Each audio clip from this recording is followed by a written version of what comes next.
really glad to have you here. Perfect timing. You know, we have had the Trenton Tye knives here on our show for about the past month, and we have been talking about getting Trenton Tye on our show, and so he's finally here with us today. Ta-da! Today, yeah. It's drove up 5 hours, so we do appreciate you taking the time to come on. Thank you for having me up here. Because, you know, we look at these, we see these, we realize the quality and the work that you put into them, but it's always nice to hear it straight from the guy who makes them. So Trenton's here to tell us more about it, and we actually have 3 knives that we're going to be selling today. So first of all, though, I'd like to go back to, how did you even get into all this? Well, you know, I've been telling Mr. Terry while I've been here, it is so amazing to be here because I was trying to dig through my mom's closet because I have my original Frost Cutlery Undertaker knife, that big monstrosity that had the knuckles. Yes. You know, when we were kids, you know, Frost was putting stuff in the Sportsman's Guide. And like, that was, as a kid, that was like, I could not wait for the Sportsman's Guide. I mean, I didn't want to look at any hunting clothes. I just wanted to go to the knife section. And so to actually be up here at Frost Cutlery is pretty amazing. Well, we're just as thrilled to have you here because we realize what you do and the quality that you put into these, and it's really fantastic. But now, you started out when you were 7? Yeah, I've told this story a lot, but like where we're at, you know, relatively poor area of the country, but we did have a lot of diesel fuel. And so they would send us on field trips every chance they got. And there's a place called Andersonville, which is the old Civil War prison. It's the site of the National POW Museum.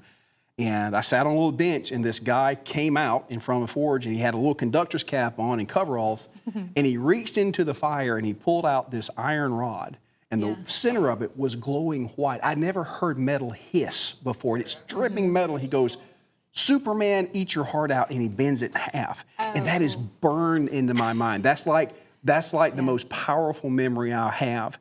And years later, when I was in college, I met the same man, Jay Riekert, and I would end up working with Jay as his apprentice until he passed away in 2003, and I continue his work. So it's like and Jay, God bless him, he was an amazing presenter and demonstrator, but he was like the literal drunken master. It was the stories that I have. But Jay and I, again, he meant so much to me, and he was such a consummate craftsman, and he did Civil War reenacting. And so, you know, my entire young life, living in South Georgia on the plantations, it was just, you don't do anything in those realms without working with a knife. And so it's just been second nature. So, yeah, that's how I got there. And I'm sure you learned a lot. And it's just, I think it's fascinating, too, to learn under someone like that and to hand that trade down, you know, to you, because this is a gift. This is a talent that you have. And it shows in the products that we have. I think let's look at a couple of the knives here, and you call this Model 1, 2, and 3. So no big fancy names. I know it. Model 1, 2, and 3. But basically, the Model 1. Let's see. This one here is 7 inches, and I call it pecan. Yep. You have no idea how many people have fought me over pecan. It's so funny, but yeah. That's okay. You're South Georgia, right? Yep, South Georgia. Everybody tells me pecan's what you have under the bed for the middle of the night emergencies. Don't let the camera people laugh. That's bad TV. What's wrong with y'all? Well, there's something new we learned today.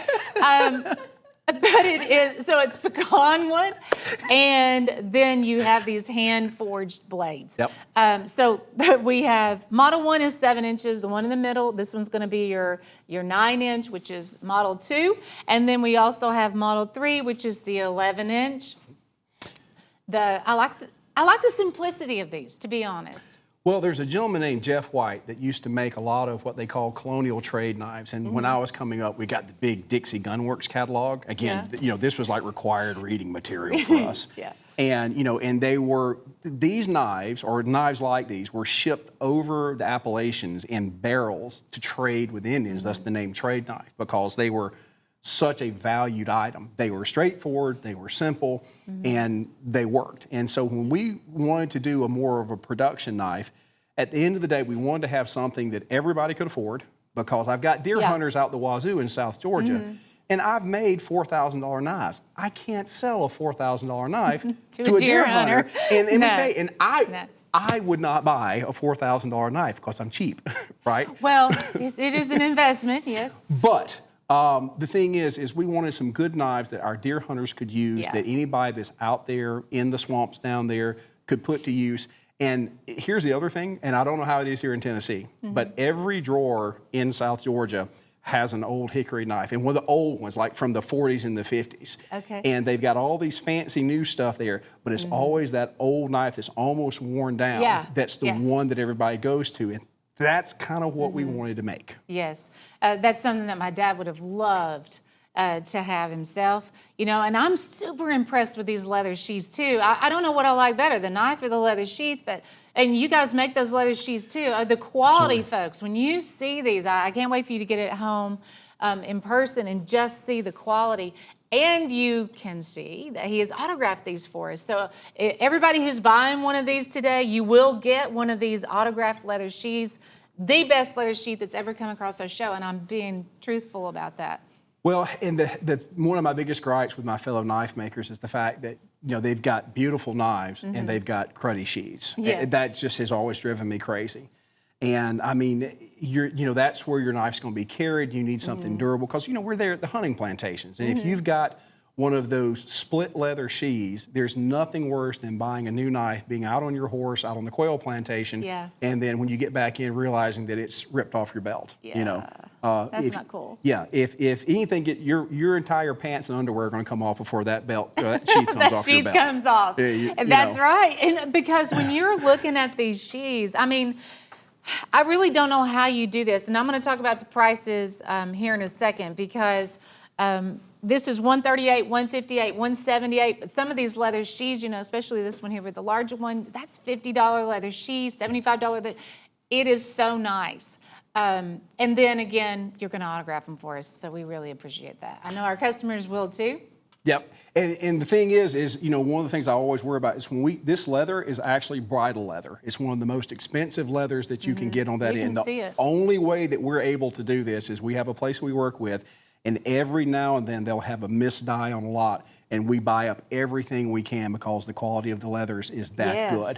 And it's nice. Yeah, I like the sheaths better than I like the knives, to be honest. I love it all. I do love it all.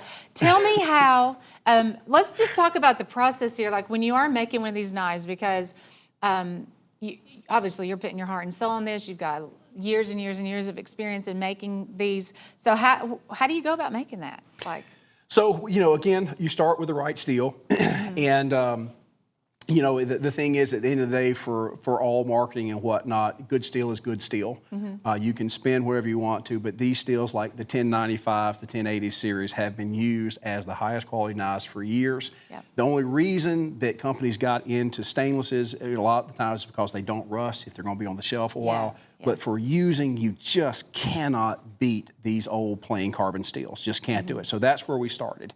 And, you know, we put a good handle on there, you know, a slab handle, you can't go wrong. You know, if you have a parcel tang and you're really using a knife heavily, you're always going to risk, you know, that thing breaking. You don't break a full tang knife, you know, unless your elephant sits on it, you're not going to break a full tang knife. So, and again, the design is tried and true. You know, this is one thing, you know, when people talk about designing knives, you're not going to do anything new. It has been out there. Every knife design out there has been tried. And the good news is we know what functions. And that's where we went with that.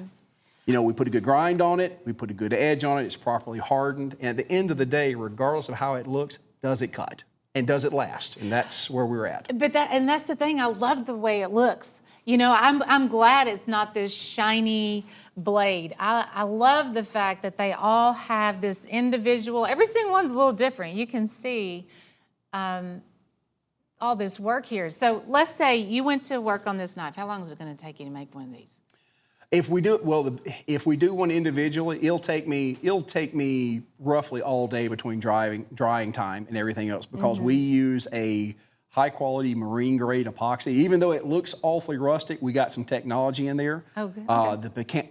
The pecan is not just riveted in. It uses a high-grade, like I said, marine epoxy. So the knife itself will rust and rot to pieces before the epoxy will ever go away. I like it. So, do you torch this? You know, I cannot believe I forgot because that's one of the coolest things. When we originally did these, I wanted more of a blood red. but you have to use a dye. And there's nothing that you can do with that dye. You have to top coat it. It's almost always going to bleed. So we had a problem with that. So we actually went backwards in technology. That is the Kentucky rifle stain. That uses a ferric nitrate that you actually paint on there. And then when you actually take a hot piece of steel and run over the top of it, it actually causes a chemical reaction in the stuff. So that does not bleed or wipe away or fade off. That's what was on the original Kentucky rifles. See, that's what I love to hear. You know, these details we don't know anything about until you come and talk about all this. We're nerds about this stuff. Like it's so fascinating, though. You know, it is. I have to remember that not everybody wants to hear all the details and the points of the carbon because normal people don't talk that way. We're just weird. No, we're glad you're weird. We are. Thank you. That's the first time I think anybody has ever told me that. That's great. Weird is a good thing here. No, but we do just admire your work. Well, thank you. We actually have 30 of each one of these, and I just really don't think that's going to be enough to go around, because when you think about, and of course you're hearing Trenton talk about the work that goes into these, and they're all handmade. Check out this blade. So now this is the largest one. The Model 3, which is an 11-inch, it's $178. But when you're looking at all of that work, and I like the way you stamped your name. That is like stamped in there, right? Oh yeah, no, each one, yeah, that's kind of a wild deal because you have to get it out of the forge, and we don't have a dedicated place for it. So we set it up on one of the anvils, and if you sneeze the wrong way, it's like going for your feet. So it's, yeah, that's the most nerve-wracking part of all of it, stamping it. Really? So you have that Trenton Tye stamped in there. Now, if you're at home going, man, I've heard this name before. I've heard Trenton Tye's name before. You were on Forged in Fire. Tell us a little bit about that, your whole TV background. You've kind of been around the shows. I have, you know, it is so wild because Jay, I really wish Jay was alive to see this, because we actually filmed our first television show on public access in Cordele, Georgia, and we called it the Andersonville Blacksmith. And so that was in 2000. I looked a lot younger and a lot thinner back then. So, don't laugh, it's not funny. But no, we did YouTube for a long time, and that's actually, YouTube is how we ended up on Forged in Fire. And again, what an honor. I mean, to be in the middle of nowhere and to be, nobody, and to get to go be on a national television show. I mean, that's incredible. But that's what makes you unique. Oh, it's good stuff. It's good stuff. But the problem is, it's just like with these signed sheets, I'm not a very good narcissist. I try, right? But I wrote a little book, and everybody wants me to sign it. I'm like, this is not helping its value at all, I assure you. Right? Well, I think it is increasing the value of these nuts. I know. That's not good. I would almost, if you're buying, I would buy 2 of these. Because I would want to use one. Yeah. I really would, but then I'd also want to collect one, since you do have the autograph on there too. And I've had people come to the shop and do that, and I don't ever know how to take that, because what a humbling thing to have somebody that likes your work enough to buy your stuff. Yeah. I mean, it really is. Again, I know I should be a little bit more aloof about it, but it never. Earlier, I was talking about the guy that had called. He actually bought one of these knives from Cutlery Corner and thought enough of me to actually call and tell me how much he liked the knife. Awesome. And that gets you. I mean, as a maker, we're still doing business. That's why and you're doing it. Yeah. But it just always gets you in the feels, because, a lot of times, if you're buying, product from somewhere else, you never have any connection with the person that made it, or or the person who bought it, and it just always means the world. So. Well, and I know you do a lot of traveling. This is a dying trade, and I'm just so glad that you're still all in it. And tell us a little bit more about where people can find you, because I know you go to different shows and things like that. Sure. So we're actually getting back on the road. We're going to be traveling. We'll be at the Perry National Fair here very shortly in October, and then at the South Carolina State Fair. We'll be there for its full run.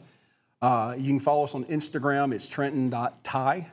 Outside of that, all you got to do is put my name in the Google machine there. You can't miss me. Hey, I did that a little bit earlier. I read up all about you, but that's the thing. So it's really neat, too. You have that personal connection. So if you want to meet him in person, And I know we have millions of viewers, but if you would like to meet him in person, you can. You're really out there at these local fairs. We have the knives there, or the knives just here? Nope, just for you guys. Okay, just so for this you is guys. a show exclusive for us, yay. But you also make other things too.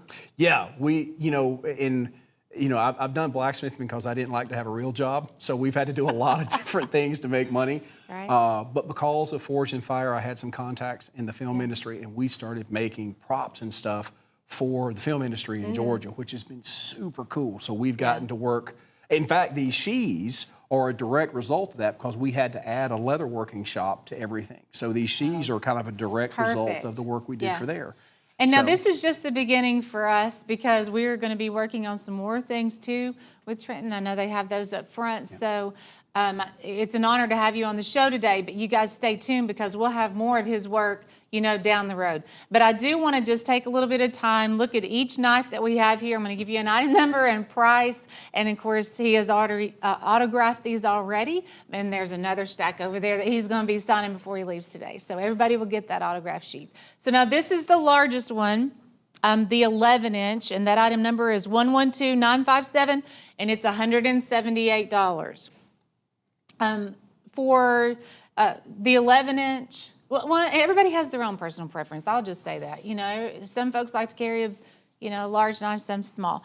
The one in the middle, this one's going to be the Model 2, and it's the 9-inch. Item number is 112956, and it's $158. The prices, I'm super impressed because, folks, these are all handmade by this fella right here, Trenton Tye. You know the time that goes into these, the quality that goes into this. So this is your 7-inch. It's the Model 1, and it's $138. Item number is 112955. So really $20 bill difference between them. Buy them all. Get all three of them. Because we're not going to have them long. I mean, we only have 30 of each one. So. And by the way, and just like I said, because again, we have a lot of people that call me on that end of it. We back these knives. Like if you have any problem whatsoever with one of the blades or whatnot, you actually call us. We take care of it. Okay. So I've had since I started making these, I think 2 years ago, I've had one that needed some work on that end of it, but.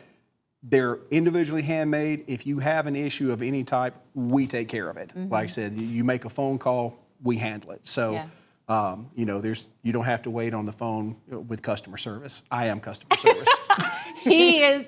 That is so awesome. I mean, truly has been great to have you here on the show, to see the guy behind the knives, and of course to learn more about it. But it's everything that I expected it would be. Oh, thank you. Because just knowing you a little bit more now, you can really get a feel for what all he has put into these. So I tend to be a lot, so I apologize. You did great, and we're hoping to have him back on. I already made the request to bring him back on around Christmas time because these are knives that I would love to have during the holidays, and you would like to have them on the tree, but knowing our limited quantities now, we will not have any more of those around the holidays, so we're going to need some more in. But we'd love to have you back on the show. Well, hopefully, we've actually got a fourth design coming out, and I've got a good friend of mine who's a primitive survival expert, and hopefully, we're going to have a bushcraft set out with the flint striker. So hopefully, we're going to have those out here pretty quick. Perfect. That would be, and it's this type of product. When you're looking for something personalized, you're looking for something unique and custom made, it's hard to find that, nowadays. It really is.